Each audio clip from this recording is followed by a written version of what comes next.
Hello students, good evening everyone. कैसे हो बेटा आप सब? आई होप आप सब बहुत अच्छे हो गए, बहुत अच्छे से अपनी स्टडीज को कर रहे होगे।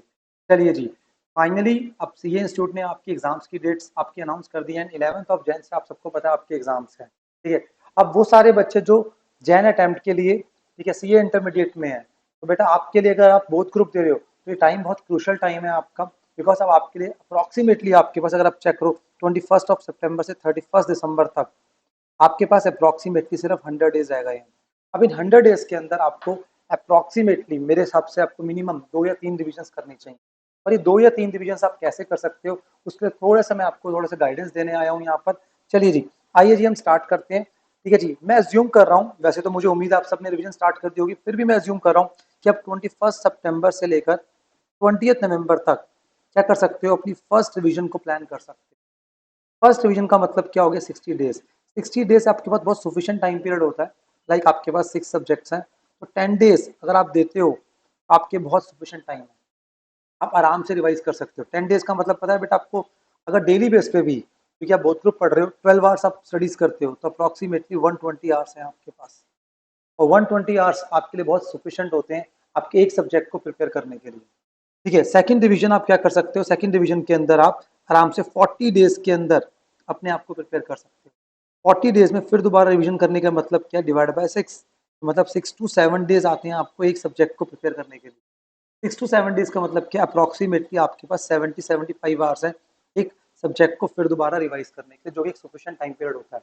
तो 100 डेज के अंदर आप 60:40 का रेशियो बनाकर आप क्या कर सकते हो? 2 बार रिविजन कर सकते हो। उसके बाद जैसे कि लास्ट के कुछ डेज आएंगे आपके पास, जो जैन का मंथ होगा, जैन के मंथ के अंदर आपके 7 और 8 डेज आपके पास एक्स्ट्रा बचेंगे। तो आपके जो 5 सब्जेक्ट्स हैं other than advance accounts, because अगर एडवांस अकाउंट्स में आप सबको पता है कि आप 3-4 डेज एक्स्ट्रा लेकर अपना अच्छे से प्रिपेयर कर लेते हो, बट बाकी रिमेनिंग सब्जेक्ट्स को बेटा 1.5 डेज में आपको प्रिपेयर करना होता है। ठीक है, तो क्विक रिविजन के अंदर अपने आप को ट्रायल बेसिस पर 1.5 डेज में आप क्या करोगे? अपने हर सब्जेक्ट को रिवाइज करोगे, सो दैट जब फाइनली आप रिवीजन करो तो आपके ऊपर प्रेशर ना, और आपको पता हो कि किस तरीके से 1.5 डेज में आप सिलेबस को रिवाइज करोगे। चलिए जी, आई होप आपको ये वाली बातें समझ आ गई, किस तरीके से आप 3 डिविजन को अपनी प्लान कर सकते हो। ये डेडलाइंस आपके लिए बनाना बहुत इंपॉर्टेंट है बेटा।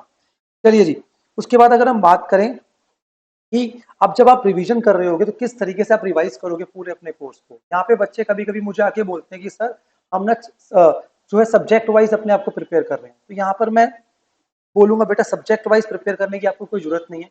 एटलीस्ट आप एक ग्रुप को पूरा उठाओ और ग्रुप को पूरा प्रिपेयर करो साइमल्टेनियसली। ठीक है, अगर आपकी जगह मैं होता और बहुत ग्रुप के लिए मैं श्योर होता, तो मैं दोनों ग्रुप को साथ साथ प्रिपेयर करता बेटा। मतलब 3 डेज ग्रुप 1, 3 डेज ग्रुप 2, मैं इस तरीके से कुछ प्लानिंग करता। ठीक है, और संडे को मैं अपना जो भी बैकलॉग है पूरे वीक का, मैं हर वीक का जो भी मेरे टारगेट्स थे अगर अचीव नहीं हुए, संडे को वो टारगेट्स में कंप्लीट करता, ऑनेस्टली स्पीकिंग। ठीक है, मैं इस तरीके से कुछ प्लानिंग करता हूँ, और मैंने ऐसी ही कुछ प्लानिंग करी थी इंटर में भी और फाइनल के अंदर भी अपने। ठीक है, बट स्टिल आप अपने अकॉर्डिंग कुछ प्लान कर सकते हो। तो एटलीस्ट मैं क्या बोलूंगा, आप एक ग्रुप को एक साथ पढ़ो, और जब आप स्टडीज को प्लान कर रहे हो अपने थ्रू आउट द डे, तो कोशिश करो सब्जेक्ट्स को रोटेट करो। मतलब एक सब्जेक्ट को थ्रू आउट द डे मत पढ़ो आप। से फॉर एग्जाम्पल आपने 3 आवर्स लिए, 3 आवर्स में एक सब्जेक्ट पढ़ो, फिर उसके बाद नेक्स्ट 3 आवर्स कोई और सब्जेक्ट उठा लो। ठीक है, एक थ्योरी ले लो, एक प्रैक्टिकल ले लो, ऐसा कॉम्बो बना के चलो, सो दैट आपका मन लगा रहे। से फॉर एग्जाम्पल आप अर्ली मॉर्निंग उठते हो, मॉर्निंग में उठ के सबसे पहले आप क्या कर सकते हो? थ्योरी सब्जेक्ट पढ़ लो। अगर आपको लगता है थ्योरी आपको बोरिंग लगती है, आपको नींद आती है, तो शाम को कभी थ्योरी मत पढ़ो बेटा, या उस टाइम पे जब आप थके हुए बहुत ज्यादा।